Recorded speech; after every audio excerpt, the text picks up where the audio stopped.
Hello and welcome to your GG replay for Wednesday, July 7th, 2021. 0707. That's probably lucky to some people. This is a Monday, Wednesday, Friday podcast where we break down the latest in gaming news, hosted by the Goodnight Groofs, a place for games and a place for goofs. We're workshopping that slogan right there. I am Paul, and I am joined, as always, by Matt. How are you doing today, Matt, in the world of gaming and just life in general? Life is good. Gaming is good. Still going through Ghost of Tsushima. I'm like 20 hours Nice. in. That's good. Yeah, I've played it a lot over Yeah. this week. Somewhere in Act 2. Don't know exactly where I am. It's I don't feel anywhere near the end of the game, Yeah. which is kind of wild. But yeah, enjoying it. Life is Love it. good. Life is good. How about you, Paul? How are you doing? I'm doing great. I'm having a pretty good day. I was gonna ask you about your T-shirt though. I feel like it's making my day a little bit better. I love those little characters. Yeah. What's going on? Let me put the mic out of the way here. Yeah, absolutely. So it's The it's mic refuses to be out of the way. So it's the fusion dance from Dragon Ball Z, but it's Oh wow. it's barley and hops making beer. I really like that. That's sweet. It That's was a really cool. shirt that we wore during a bachelor party a couple years ago when we were all Nice. just going to a bunch of breweries and stuff. Nice. Um, yeah, I like fun. that. It's a It's fun really cool. shirt. It is a fun shirt. My shirt is it's just gray. Just Just gray. a gray sweater I've had for a long time. A sweater because it's finally a little bit cooler here. We've had part of that heat wave. I feel like it's sweeping the Western world right now. We had a little bit of it the last couple Oh, of days. It's been hot. Obviously it's not like the Oregon world's buckling heat wave, but I feel like it's been kind of moving this way because yeah, we had like some days that were warm. I don't know what you'd say in Fahrenheit. They were like with the humidity, it was probably like 40 Celsius or something. So it was warm. interesting. Yeah, Yeah. it's funny you mentioned that because literally right before we got on here, I saw there was like a trending Twitter story where like it's so hot in Canada that like oysters are cooking in their shells or something like that. Yeah, Wow. Yeah, we had quite a heat wave, and then there's kind of a cool front that's sweeping the nation now too. So a cool front that's sweeping the nation. So we had a rainstorm last night, so that's helped. So I'm back to sweater weather. I mean, it's still too hot for sweaters, but if you stay inside all day, it's always the perfect temperature for sweaters, and that's that's just true. lovely. Unless you live in the Pacific Northwest where they don't have air conditioning, and it Ah, I was and know. during last week. That's something I was listening to. Actually, I was reading that was so interesting was people talking about the places where climate change and the crises can be most dangerous is in places that aren't traditionally hot. Because like things like Arizona, sure, Arizona is going to get hotter, but they are already prepared for heat. They've Right. already got AC. But places that never would have planned to get AC because they never expected it would get hot, as it gets hotter, they're like, oh no, Look, like you it's didn't it's prepare. time to put air conditioning in the buildings in the Pacific Northwest. Like Yeah, even before this, like it yeah, still does get hot there sometimes. Like yeah, like what are absolutely. we doing? I know it's kind of strange. I mean, you can get on a whole rabbit hole with that, but yeah, stay cool, folks. It's a hot one out there, as your neighbor from your childhood might tell you. Any corrections in the previous show, Matt? There were not, because we just nailing it recently. High Nailing it. five to us, self five, or can we do it through like the Ooh. like Wait, this way. this way? Other Is direction. it? Is it the Yeah. other way? There we go. Yeah. I think that works. Yeah, nice. All right. If you come across any necessary corrections in today's episode, send them over to ggreplayshow@gmail.com or head on down to the YouTube comments if you're watching us on YouTube, and we can address them in the next episode. We love to hear from you. Even if you just want to tell us that everything we said was right and you love it, we like that too. The reviews are in. We have some games that have been reviewed and have some scores. Monster Hunter Stories 2, Wings of Ruin, which we know is kind of a turn-based RPG, got an 82 on OpenCritic. That's pretty darn good. That's I think one of the higher scores we've seen recently when we've been doing the reviews are in. I think that we've had a lot of games that are kind of middling, so that's good. I don't know, Matt. You too much of a Monster Hunter guy? I'm not, but Um, cool to see. I'm intrigued by Monster Hunter, like the new like Monster Like Hunter World type like stuff. World, yeah. Not necessarily Monster Hunter Stories, but I know that it has its fan base. And 82, solid. So the game Great comes stuff. out in 2 days, so enjoy that. Love it. Watch Dogs Legion Bloodline, which is a story expansion. Is it so? This is a standalone expansion, or would you require the I main think this is DLC. DLC? Yeah. DLC expansion got a 71 on OpenCritic, which is middling again. I would say, and yeah, it's kind of notable because it features the main characters from the first two Watch Dogs games. Watch Dogs kind of flew past me. I tried the first one because I got really hyped from the original buzz. I think a lot of people did, and didn't really grab me, and I've never come back. I knew you're kind of an Ubisoft guy. Did you have you gotten into Watch Dogs a bit, or does this sound interesting to you at all? Similar deal for me. I played the first Watch Dogs a few years after it came out, and it just didn't really grab me. The second Yeah. one, I played it. It was free on something at some point, and Yeah. again, same thing. Played it, just didn't really grab me. I don't know what it is about the Watch Dogs games. Usually I am into those Yeah. Ubisoft open worlds, but the Watch Dogs games just didn't grab me. Legion looked like it had a cool idea, but I have to imagine Legion just did not do as well as the first two. The first two did really well, Yeah. but you just haven't heard that much about Legion, so I don't know. No, well, we heard a lot in the lead up, and they were doing a lot of sales, and it came out as next gen consoles were coming out, so I think they were trying to really push Yeah, that. yeah, And just I feel like it didn't really hit because there was a lot of other hype and a lot of other things happening. yeah. Well, hopefully there will be maybe next time they can focus on the grip in the game so that they can grab you better. Oh God. Uh, hey okay, big news. We all want to talk about. We all want to know what's going on, or we don't maybe want to talk about it because we're sad. Not me necessarily. Nintendo Switch, the OLED model, the actual name of the console, has been announced. We all a lot of people thought this was a Switch Pro. That was the rumors. So what we're getting is October 8th, which is actually a fair amount of time out from now. It's certainly not like a summer thing. October 8th for Holiday 350 baby. holiday baby. $350 US dollars. That's a lot. I mean Yeah. it's it depends on perspective. We can talk about that more, but yeah, it's $50 more than the normal Switch with the LCD screen, and $150 more than the Switch Lite, which we all know is like the non-dockable mobile only version of the Switch. So yeah, we got 7-inch OLED display. The normal Switch is 6.2, Switch Lite's 5.5. So this, it's a bit of an upgrade. I mean, certainly if you're a handheld player and you've been maybe playing a Switch Lite, you maybe want to upgrade to something a little snazzier. This would be an inch and a half, might give you something.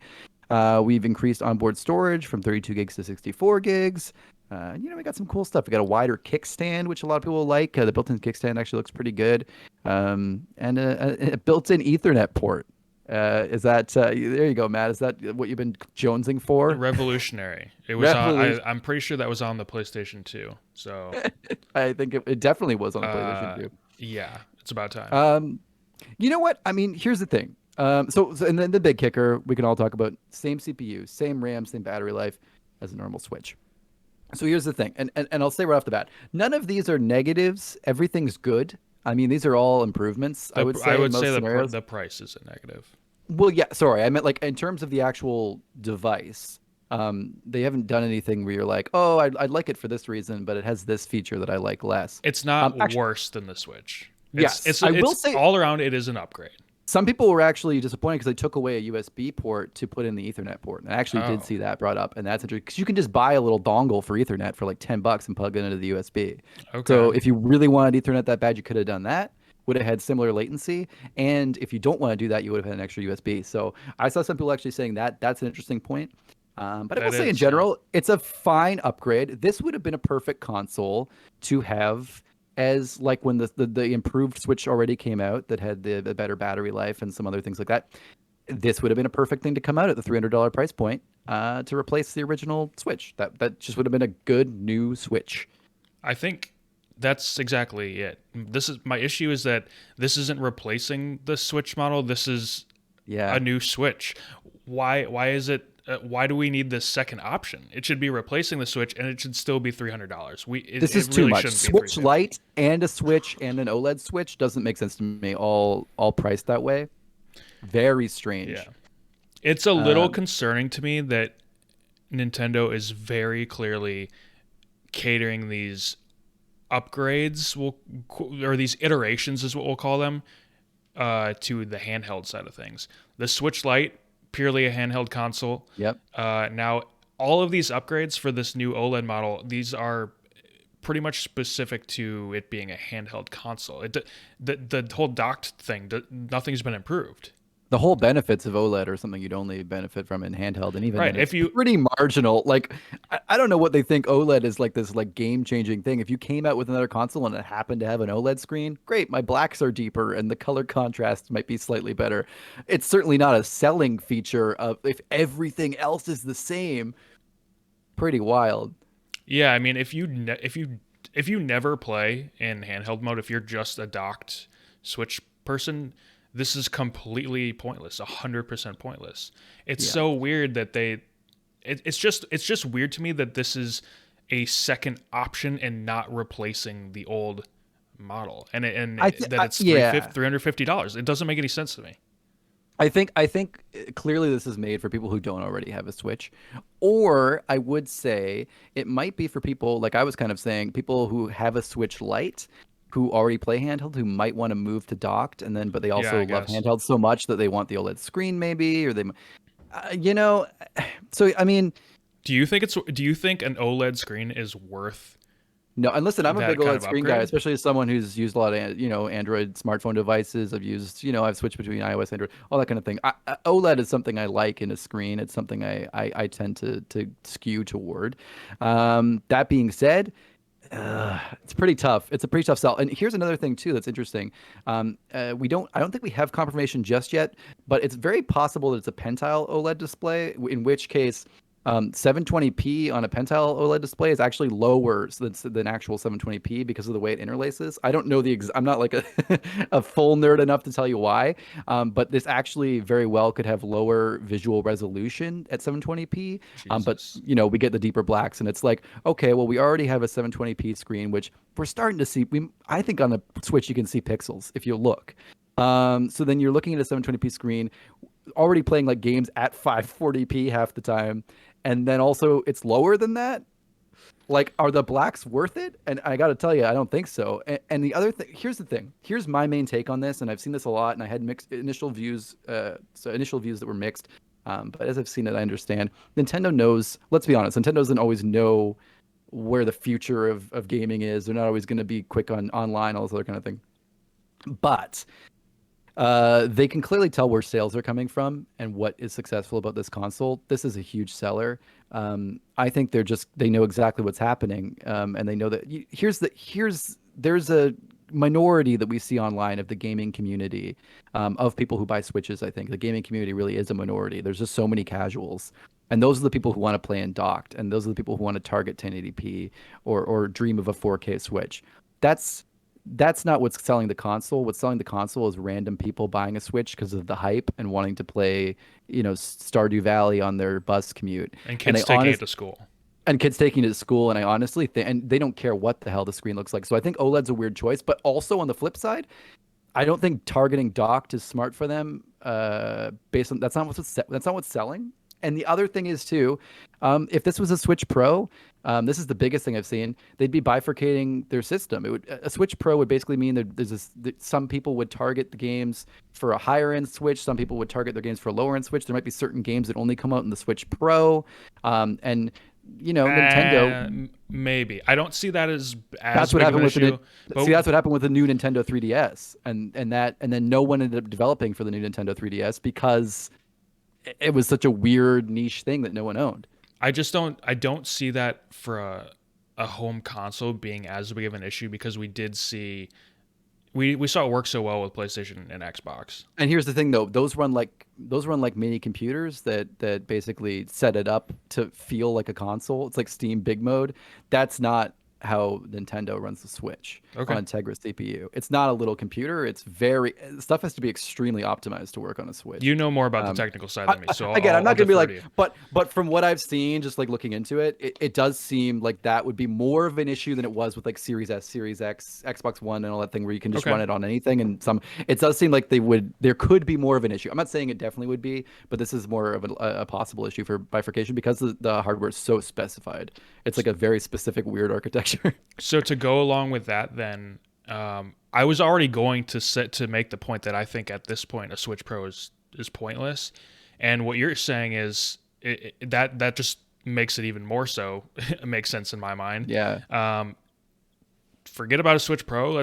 I mean, we're already what Yeah. 2016, 2017. 5 years.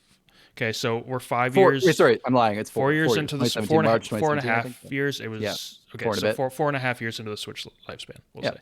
So just start working for the next generation at this point. Yeah. Work on the Yeah. Switch 2. Switch Pro at this point, it's Well, too so late. Nintendo's already come out saying that the Switch is only halfway through its lifespan.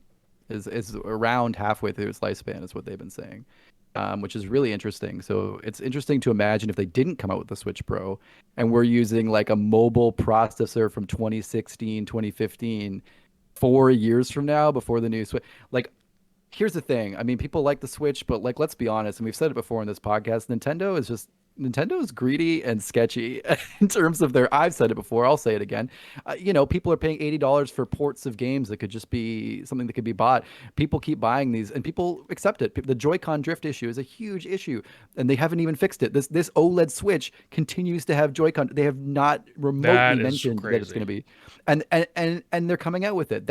They could have just said this. Here's the new Switch, and we fixed Joy-Con drift, and people that would have been worth buying. Right. Um, And this is also Nintendo the doesn't care. Nintendo does not care. They know what's selling and they're fine selling it. And if you want that, go buy it. But like expecting them to do something that makes sense at this point is almost it's not worth it. it's the same company that never drops their prices for their first party games. Hmm. Like if You you know, talk to a lot of people, the only system sellers of this are like Mario Odyssey and Breath of the Wild. And are those like some of the best games of the last 10 years? Yeah. But are they're still like full price on a console that's like the main reason to buy the console anyway. yeah. And It's tough. to put the price into context, I don't think we mentioned this yet. No. You can get an Xbox Series S for $50 cheaper than your Switch OLED So model. so so before you move on from there, Xbox Series S, right off the bat, there's games that are 1080p targeting 120 FPS. There's games that are 1440p targeting 60 FPS on a Series S. That's nuts. That's nuts. Yeah. Right. For less, for $50 less. And then if you go $50 more, you can get a PlayStation 5, You can get the digital edition. you can get a full-on PS5, which is bananas to me. Like if you can manage to get one, especially digital edition, which can be harder to get sometimes. But I think that barring that, so I think I'm correct on this that the Switch did launch at 300, right? the Switch launched It hasn't dropped since. it has not dropped. It's Okay, stayed the so same. I just don't understand how it's Nintendo, so it's going to sell. But like this hardware, this isn't $350 hardware. When you No. compare it to these brand new consoles that just came out, and this is what was already old hardware when it came out, right? It was. Or It lesser was. powered hardware. It was a mobile chip with that was already, I think, a year or more old at the time it came out. Like I love the Switch. I think it is a revolutionary console. I think that the Vita The could form have gotten factor, there, but the form factor and the concept of it is just like it's beautiful. Like the theory behind it is incredible. yeah, the Switch is fantastic. I love my Switch, but this is asking too much. And this is like it's one of those things like I've seen a lot of this online lately where people talking about like this and like Bloober Team getting Silent Hill and other stuff like this. Like, oh, this is a monkey's paw moment. Nintendo Yeah. is like always a monkey's paw moment. Yes. Like where There's like always we a want drawback. something Yeah. and we get something, but Yeah. it's like half of what we want. And I don't know. But Yeah. it's still gonna sell. It's still gonna do really well. It's gonna sell. If I think after all this blowback, it's really turning me off of. I've been thinking about maybe. I always think go back and forth. Maybe I'll buy a Switch. Maybe I won't buy a Switch. I still haven't bought a Switch. If I were to buy a Switch now, I would buy this one. I'd probably shell out the extra little bit of money because I just why not? It's newer. It's got the OLED. Yeah, it's fine. I'm into it. Or go But yeah. for honestly, like, Honestly, I would go for a light yeah, at this go for a point because light. I'm not really interested. I mean, I like the idea of dock mode, but to be honest, I'm gonna play two games, and I probably am just gonna play it on my console. But yeah. That being said, I did one last thing on this. I'll say before we go forward is I saw some people say this, and I can't guarantee that this is truth, but I did see some people positing that Nintendo's consoles might sell for a little bit more, partly because Xbox and PlayStation like kind of famously sell their consoles at a quite a bit of a loss as they launch, and then they make it up in hardware and all this other kind of stuff, or software, sorry, and all this other kind of stuff, online services. Okay, that's a good point. Whereas Nintendo prices their consoles more fairly to how much they have to spend on it. Basically, like they make profit on the consoles, and then that allows them to whatever, make the games whatever they say they're doing. I mean, every few years, but they make great games. Can't But, argue with that. But before we move on, are I want to ask you this: is Nintendo going to mess up the next generation? Is it going to be the Wii U of the Switch? Are they I going think to it's get really too cute with it? I think it's really possible. I think already, I think they're messing up the Switch. I mean, I'm not saying the Switch isn't selling. Obviously it is, but I feel in my heart that the Switch is like this close in so many little areas to being like double the pricing, like double the sales. Like imagine, I know this is pie in the sky, but this thing could push out so much more power. I know there's so much in the terms of space and engineering and things like that, but I really feel like they could just have blown this out of the water, and they're already kind of not. They're just like, we're happy with what we got. It's good enough.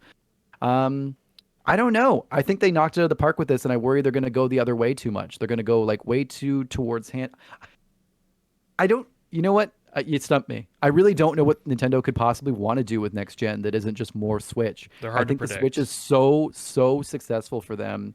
It's so interesting. It really defines Nintendo and how the games play. Like if they could get it perfect, it would be the perfect Nintendo kind of console. Um, My other so I don't. question, I just feel like maybe there's going to be a Switch Pro in like 3 or 4 years, and they'll just keep making proer Switches forever. my other question to you, because you do understand the technical side of things more. Um, do you think that this was supposed to be a Switch Pro and the guts of the system aren't getting the upgrade that they should have because of like the chip shortage that's happening? I could be. It could be. That's a really good point. I haven't thought of that. Like too much. Because I mean, you look at that. I mean, like the OLED Switch at least will be able to be sold, whereas like they might have been looking at that and going, "Hey, like sure we can make a better Switch, but then no one will be able to buy it. So what's the effing point?" I don't really think so. I mean, I saw someone point out it was really interesting looking at the different Game Boy versions and the different DS versions and how many times they like upgraded the screen or made it bigger, and then True. they went to like a Pro one later on. And it does make, we were kind of at the point where they would normally make a Pro one. Like they really haven't iterated that much on the Switch compared to like, I hate to say previous handhelds because I don't really consider the Switch a handheld like some people consider like the DS or the Game Boy. I think it's kind of a weird mix. But yeah, I don't know. I don't think it was supposed to. I feel in my heart that all we ever saw from leaks was was screen rumors, was OLED things. A lot of the leaks were really based around the screen, and then that pushed people to think that they were going to go all the way. Because Okay. why would they just make a Switch that was an OLED screen? And then the crazy bastards at Nintendo just did it. They They just did made it. a Switch that had an They OLED actually screen, did and it. the speakers are slightly louder. So like I don't know. The For kickstand is nice. I don't understand why the kickstand wasn't like that to begin with, but okay. Yeah, I agree. One last funny thing that I noticed, people were really going through the video and kind of picking out things that were funny. And I saw a lot of people pick out the bit where someone's playing, I think it's Splatoon 3. And they had their phone beside them and they were like looking at their phone to talk to their friend. And Nintendo actually made a point in the video to show that you need a phone and the companion app for the Switch to be able to do voice chat while you're playing online with your friends, which is why would you even show people that? They're like, look, we got voice chat on your phone connected to your Switch. The Switch should just have voice chat. Yeah. There's so many things left to be desired. Like, why don't we have true virtual console on the Switch? Oh God. This is now your like all in one Well, that's the big Nintendo thing now home too. Is system. that's the big thing now too. Is that people there's that I can't speak to it exactly. There's that hack or something to be able to emulate on the Series S, and so many people have brought this up. You can buy the Series S for $50 less, and you can play anything up to like Wii or Wii U, Virtual Wow. Console through emulators on the Series S, and they run amazing. Wow. uh, which is insane. So I mean, you're looking at that. You could pay $50 less and play anything that's not like a new Switch title on a Series S. and also then play all the newest third-party games on your 4K TV. Insanity to me. So anyway, that we've said our piece. We'll probably Uh, bring this back up on Game Grooves. I think this is going to really show up on Game Grooves. I think we maybe went a little too hard here, but it's the big news. Oh well, or is it the big news? Because there is another huge news, which just really feeds into it's 2021 in gaming, people. So of course, Assassin's Creed Infinity was announced. We've all been waiting for just one more franchise to become infinite, and now Assassin's Creed has joined the fray. Now this is, I think, really interesting, and I'll let you talk about this a little bit more, Matt, because you're the Ubisoft guy. But I will say this is a little interesting because Assassin's Creed is such a game that actually you go through it a little bit more, and then I'll Okay. say my hot take. First off, this was a weird announcement. I don't know if they were So like weird. trying to get ahead of leaks or what, but like it was just like a press release on the website saying like, so this is what we're working on next. No other details.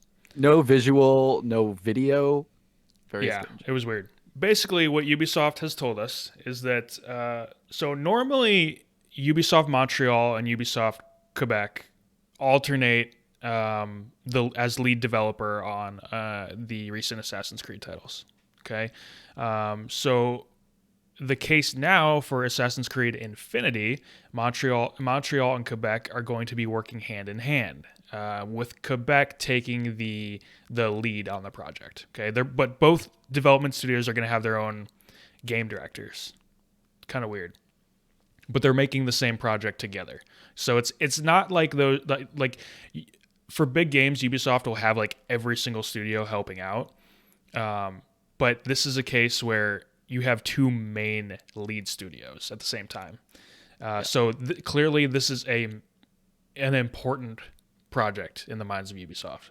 Okay, so Quebec, they're most recently responsible for Assassin's Creed Syndicate and Odyssey. They also did. Really big, really wide variety of quality there between Syndicate and Odyssey. Yeah, I I feel like, love Odyssey yeah, personally. yeah. And then they also did uh, Immortals: Phoenix Rising.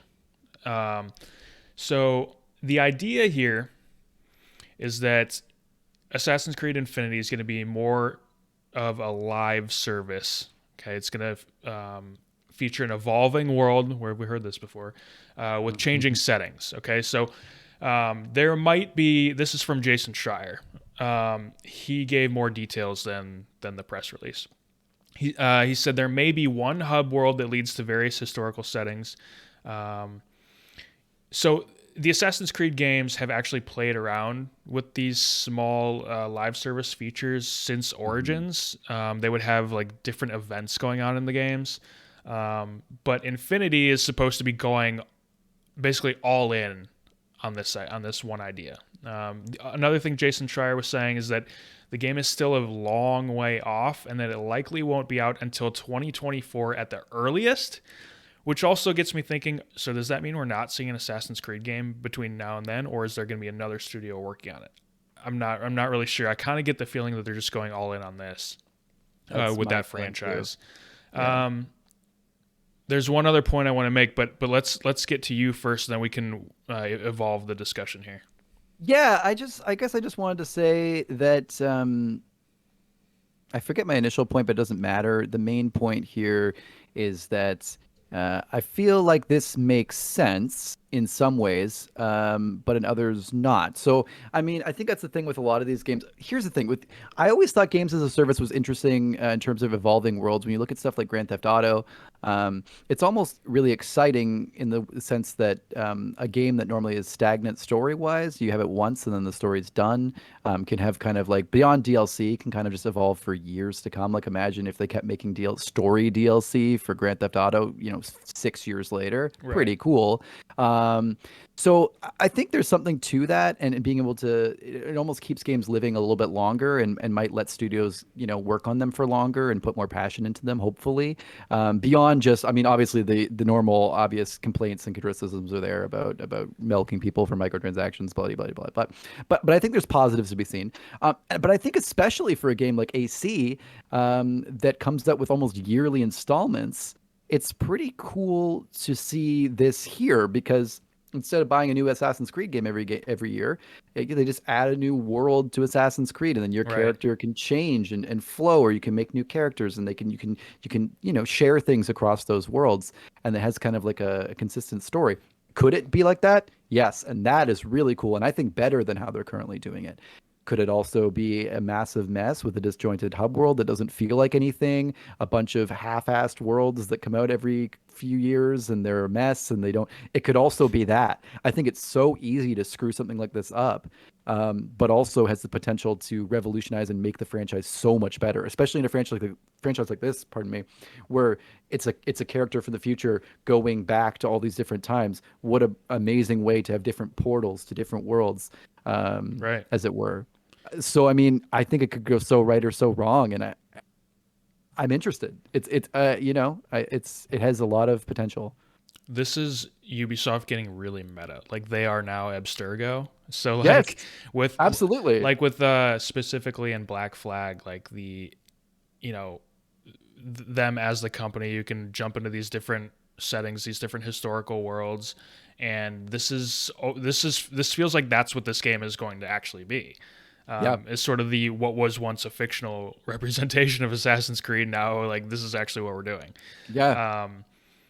I want to know because I couldn't find anything about this in the details that were given by Jason Schreier, and definitely nothing from Ubisoft. But is this an evolving single player game, or is there going to be multiplayer missions, which I think could be cool as long as it's not a multiplayer world with a bunch of different Assassin's Creed characters running around together. Yeah. But if you have like maybe a party of up to 4 people doing a A mission co- together, a co-op single player kind of like experience. that sounds fun to Yeah, me. yeah. I don't think it'll work as an MMO light. I think Right. that'd be a huge It would be mistake. weird. Yeah. But I think that this is really interesting, especially with what we heard about GTA 6, which is supposedly coming out at the same time, and it's also going to have this evolving world. Um, Halo Infinite is Yeah. taking a similar approach. And this is all coming from the idea that Fortnite had with their evolving world, Fortnite. which they took from And Fortnite is the MMOs, most right? So successful thing in the history of time. So, yeah, I is think this that's a the big new part of it. trend, Paul? Are we going to see this happen with more games? Absolutely. I see this with everything. Every time we talk on this podcast and a new announcement comes out, every week on Game Grooves, it just feels like there's another game announced that has an evolving world. It's going to take a few. I just feel like we talked about before with GTA, especially. I feel like a lot of games were just a lot of companies were on the precipice of doing something like this over the past 5, 10 years, where they made games and then they realized there was all this time afterwards that they could kind of make live services and keep the games going. And then we see games like Skyrim, and Skyrim obviously didn't do that, but we see games like Skyrim and GTA lasting so long, and then we see people like Rockstar actually making it worthwhile to last that long by continuing to sell services and shark cards. I think everyone was just on the precipice of this, and I think they're going to take. Everyone's taking a few years right now. Rockstar's taking a few years. We're seeing 2025. Ubisoft's taking a few years. We're seeing 2024, and same with Halo Infinite, where they're taking this time to really make a polished game. Sorry, I think am I lagging a little bit for you? Or am I okay? You're good now. Yeah. Okay. We're seeing this polished game, hopefully, that can last, that can stand the test of time. A game made to last 10 years, not a game that happened to last 10 years. And I just feel like everyone's doing it. And I don't blame them. I mean, when you can just look at Fortnite, when you can just go in on a second season and change the graphics and upgrade them, Mm-hmm. you can do that on these. Imagine a new console comes out and it just, I mean, sure, ignore the work in the background for the devs, but for a player, you already have the game and they just upgrade it in the background. Very cool, very interesting. Imagine just having a say, I'm going to play Assassin's Creed, and there's just one Assassin's Creed, and you can play it however you want in so many different worlds. And I'm going to go play the new Assassin's Creed world. Yeah. Very interesting, Yeah. and I think it just makes sense. It's more streamlined if they can pull it off and make it actually cohesive. We could see franchises just existing in their own worlds. I mean, you could take it a million steps further than that, but I think that's my prediction for what's going to happen. I think it doesn't even need to be a prediction; it's what's happening. This is either a genius new avenue for this franchise or it's gonna turn out terribly. I Yeah, don't really know. I it hope really could terribly. Yeah. I just hope it doesn't. I hope they do it in a way, and I know this is asking a lot, but I hope they do it in a way that's classy and doesn't just feel like a cash grab. Even though that's maybe what these things are. These trends are. That's probably. I mean, that's what these trends are. Yep. They it's happening because it's good for business. Okay, Yep. but Of I course. just hope it doesn't come across that way so overtly like it does in Yeah, some games. absolutely. But yeah, I think that this. What other franchises could go this route? Do you think? Do you have anything off the top of your head? I I think. don't know off the top of my head, but keep that in mind for Game Grooves. That might be a good Yeah. Game Grooves topic, but I think that's something good to think about. I think anything, but I think it's really interesting. I was going to say, if they do, last thing I was going to say is if they do go for this, I mean, they obviously are going for it. Go all in, like really go all in. Here's what I don't want is them making Assassin's Creed Infinity or whatever they're calling it, um, and then they make Assassin's Creed Infinity 2 and they both have hub worlds and they both are, it's like in a couple years they make a new Right. one with new DLC worlds and it's like no go. I think a lot of people are doing that, but I think if you're going to go for it, go all in, make the game last 10 years, do what everyone's doing and just like and just update it. I think that's a really cool idea. I'm very interested and also worried for my wallet, but I am interested. I have to um imagine that's partly why it's going to take so long. Like, yeah. is it taking so long because they are like literally going to make 5 Assassin's Creed games and put them into one? Right. Like, you know? Right. Or like five almost, like maybe like something like, a standalone DLC kind of thing, one of those Sony ones. Like, are we going to see like a Miles Morales sized Assassin's Creed world, but like six of them? Uh, My other thought then, because this is supposed to last, these type of games are supposed to last, right? They're not supposed to mhm. be I think that's the idea. outdated. Yeah. Is it going to look the same? Is it going to be stylized? Like Immortals almost. Right. Um, Might make it easier. Like that's why games like Fortnite are yeah, able to last so long too. And even GTA to a degree was somewhat, I think GTA 5 was yeah. fairly stylized a little bit, and I think that helped. Um, Halo is stylized in its Halo own way. stylized, Sea but of I think Thieves. Assassin's Creed not so much, much more realistic in the graphics. So yeah, maybe they will take a different cue in there, and maybe if not, they might have to come up with different infinities.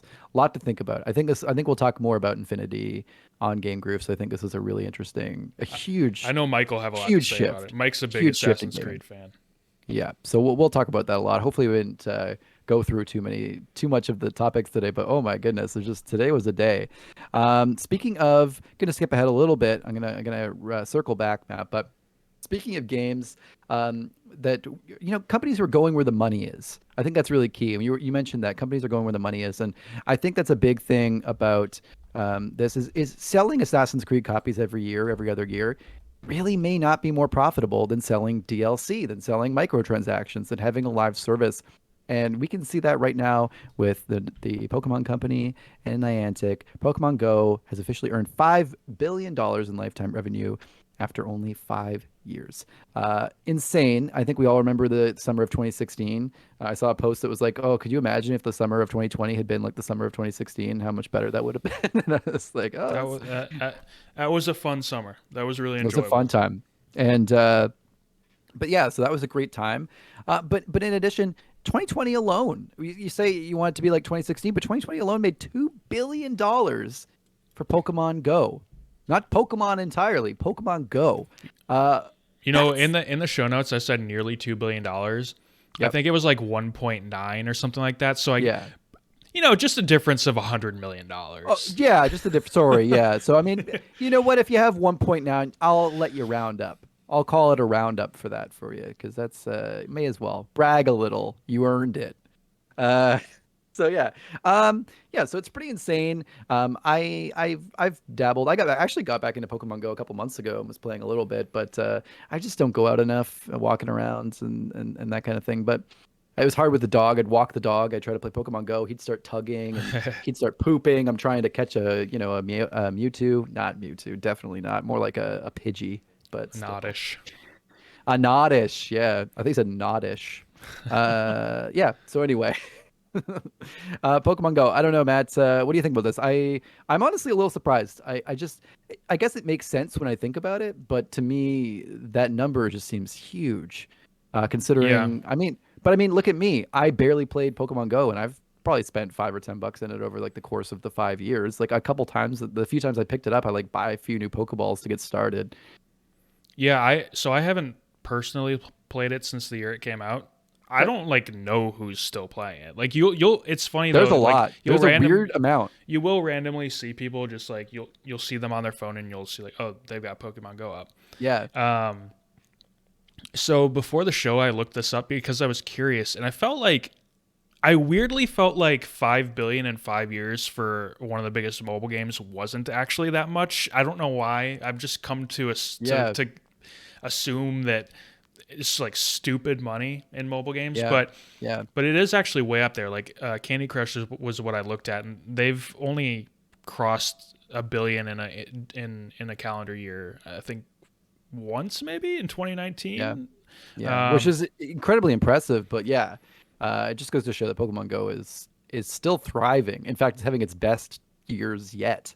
I mean that's the thing is like it's just so much money. So it's so easy to understand why mobile is such a business focus now Yeah. for in games. Yeah. And Um, microtransactions and things like that. Like, yeah, let me, you don't have to buy Pokemon Go. You could play Pokemon Go happily spending no money. yeah. But people do. People do. People spent $5 billion.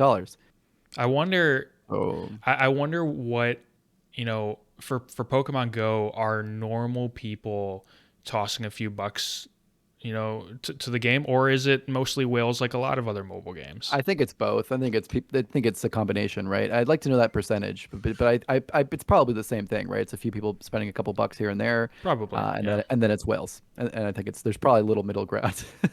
But yeah, I don't know. I think I saw some people mention they've added so much to the game, raids, gyms.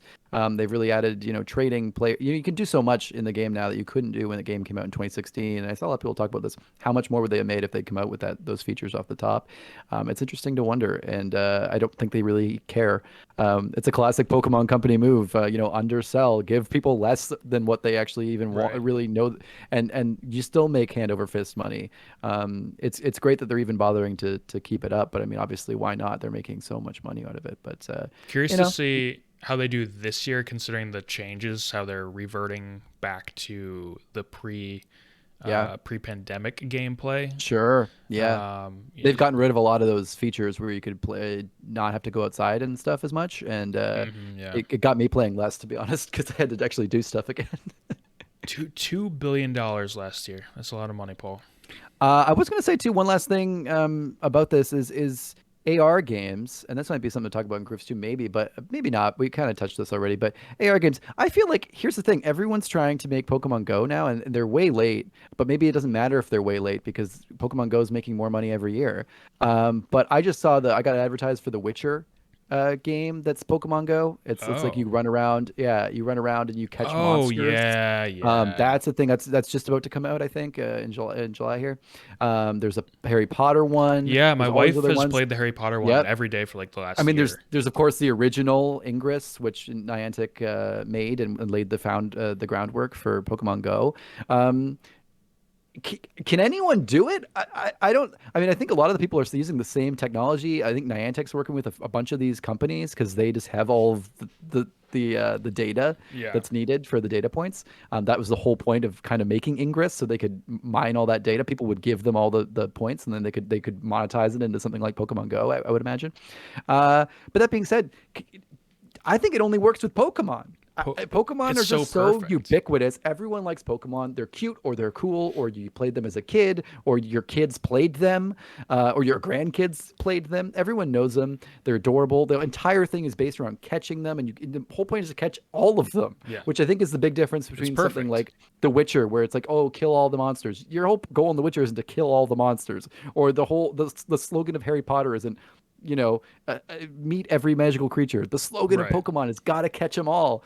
It's It's perfect. It's so absolutely perfect. I just think no one else can touch it. I don't. I saw people bring up this question. Is this going to be a future for AR games? I don't think so. I think Pokemon Go is just this Yeah. magic perfect combination that just it's a perfect team up I'm trying of to two think right two now, different and companies. I can't think of another property that they could even No, come close. Like no, Pokemon no. is perfect for this. Like you said, everyone knows it.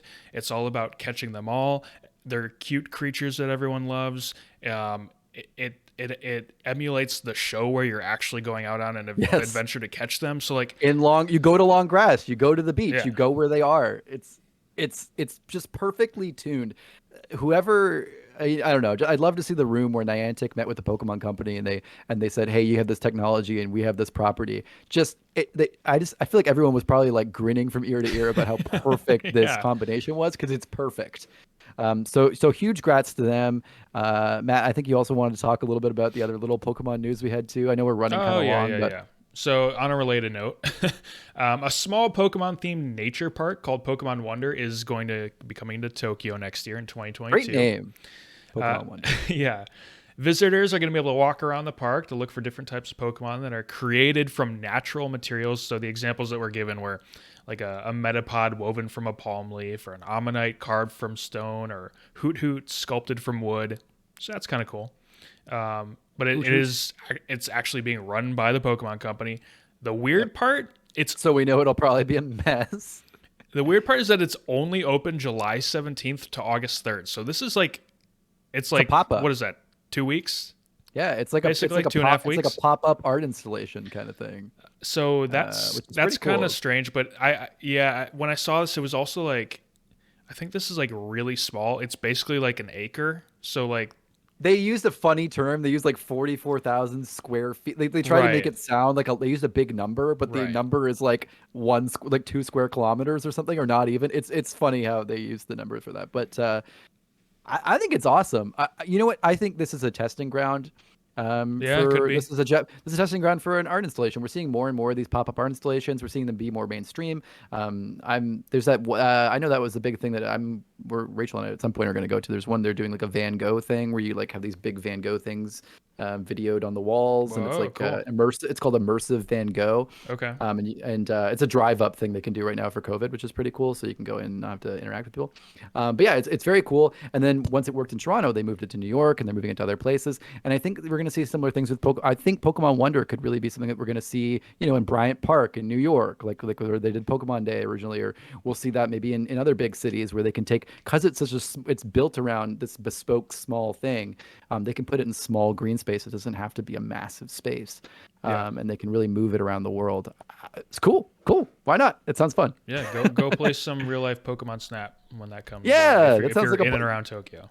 literally too. I mean, that's what everyone's gonna be doing, taking pictures of the Pokemon when they find them. It's a blast. It sounds like a lot of fun. It's the exact opposite of Pokemon Go, where everything's in this digital world. They're actually making it in a real world, but you can't catch them, unlike in Pokemon Go. So Now, it's kind of a fun. in the future, I would love to see a park with a bunch of animatronic Pokemon. That'd be kind of cool. Yeah, absolutely. I would love to see that. That would be perfect. And I mean, they can make a whole Pokemon theme park. I really feel like. Totally. Um, I don't know why they Yeah, haven't. I honestly think Nintendo should do that and then have a Pokemon World. I think they should. I mean, the fact that there isn't, I think, Well, they are am I lying? they have I the think in Japan there is Nintendo. a Nintendo theme park, It's right? I don't know if it's open yet. I think it was all delayed because of Right. COVID, It but looks amazing from it's what I remember small. seeing. From Yeah, what I understand, it's a very small theme park. it's So a terrible and like theme parks, and especially like really specialized theme parks trying to do the Disney thing. From what I've heard, it's a terrible investment. Just a yeah, terrible, just like unless you nail it and you have like just infinite stores of money, it can bankrupt you. It almost bankrupt Disney in the 90s. So it's a yeah. rough go of it. And finally, Matt, just heading in. Last thing, just to keep you guys excited for tomorrow, for Thursday. Sony announced a state of play at 5 p.m. Eastern tomorrow. So something we'll have something to talk about on Friday after all this awesome news dropped earlier this week. Yeah. Matt, what do you think we're going to see at the state of play? So it's going to be 30 minutes long, and it's going to primarily be showcasing Deathloop. Cool. They're also going to have some indies and some other third-party games that they're going to feature as well. I'm excited to see more of Deathloop. I would love to actually have an Yeah, idea of what the game really is. It looks cool, but yeah, I don't really know it what it does. is. So not much more to say, but yeah, look for it tomorrow, 5 p.m. Eastern. Watch the state of play, and hopefully Yeah. we'll be talking about it for Friday's replay. Yeah, hopefully some exciting stuff comes out and it'll be worth talking about on Friday's replay, or maybe you'll hear about it on Game Groups. Maybe there'll be some Deathloop stuff we might want to talk about. You never know. We definitely have a lot of people, I feel like, in the Goodnight Groofs who are fans of that kind of gameplay, especially you and Mike. I feel like will be interested in that. So Yeah. worth thinking about. And interesting to note, Deathloop, I think, will be one of the last non-exclusive Bethesda games, non-Xbox exclusive Bethesda games coming out. I think there might be one other one. Ghostwire Um, Tokyo Yes, Ghostwire But Tokyo. I don't think Ghostwire Tokyo is PlayStation exclusive. It's timed exclusive. Yeah, But I I just mean think I guess the last game that isn't going to be a Microsoft correct, exclusive. correct. These are the last two, I think, right? So I don't, I don't think Deathloop. I think that might be exclusive like forever. I don't know if that's ever coming to yep. Xbox, which Yeah, they I'm might be pretty able sure to those. find some Pretty sure. way to work I don't out. know. They But probably locked those deals up tight. I think they've kind of given. They're like, hey, yeah, you guys finished making that. Have a good time. We got you for the rest of time, baby. Phil true, Spencer's over true. there, just like cackling to himself. He's like, you can have Deathloop. We'll take Starfield. I will say, don't expect DLC for Deathloop. Don't expect much post-launch support. Yeah, which is sad because I'm sure it's going to be a good game that devs have put a lot of time and work into. So I mean, hopefully if it hits, maybe they'll be able to put some stuff in there for those who love it. And that's after God, it feels like just forever, but what a great day. That is going to be it for the GG replay It's a beefy for one. today. It was a beefy one because there was just some great news, and honestly, we had some hot takes we needed to get off of our chests. I'm sure we're going to get to the game groups now. Talk about these will be all the topics we're going to talk about this week, probably, and we're just Matt and I, let's be silent because we've expended it all. If you loved GG Replay today, if it didn't take too long to listen to, you had to, the commute ended. You walked into your house. You're still listening to GG Replay. You're like, You're really? These making a guys are still talking? you're making a PB and J. You're feeding your You're making dog. you're making a manwich, and you're like, really? They're still talking? If you enjoyed it and you loved it, and you like all of our other content on Goodnight Groofs, or you haven't even heard of our other content on Goodnight Groofs, head on over to goodnightgroofs.com because that's a great place. And if you really like it, head on over to patreon.com/goodnightgroofs because we would love your support. We have 3 different current support tiers: $1, $3, $5.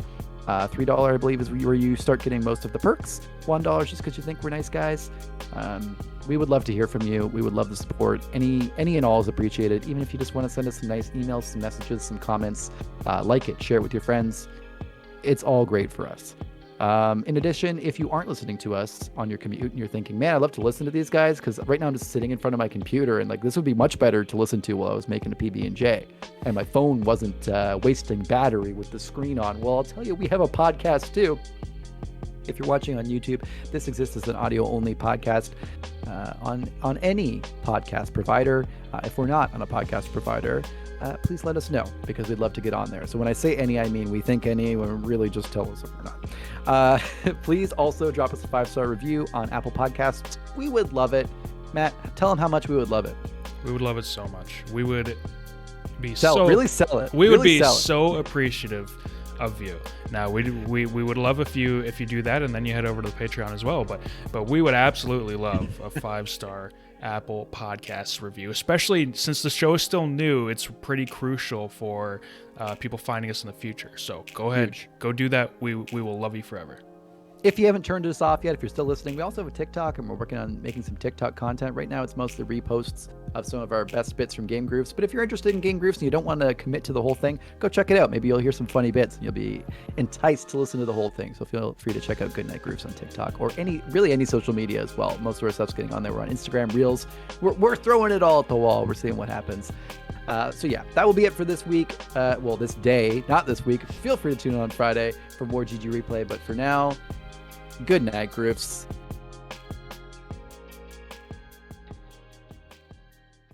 You know, Paul, if we did the fusion dance, I would understand the technical aspects of game hardware better.